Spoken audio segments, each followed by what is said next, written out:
বহু বছরের পুরনো সাদাস্রাবজনিত সমস্যার ক্ষেত্রে চিকিৎসায় ভালো হতে কত সময় লাগতে পারে?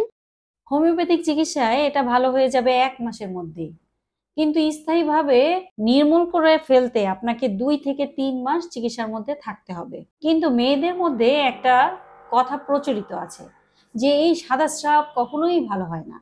আসলে প্রচলিত চিকিৎসায় যোনিপথের স্রাবের জন্য অ্যান্টি ফাঙ্গাল ও অ্যান্টিবায়োটিক মেডিসিন ছাড়া আর কোনো চিকিৎসা নাই।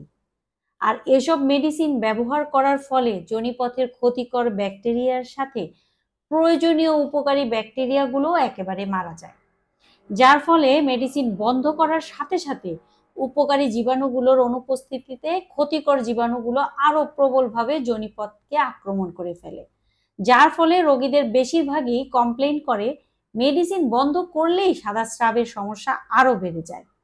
কিন্তু হোমিওপ্যাথিক চিকিৎসায় আপনার যোনিপথের কোষগুলোর স্বাস্থ্য এমনভাবে ঠিক করা হয় যেন তা স্বাভাবিক অবস্থার মধ্যে অ্যাক্টিভ হতে পারে।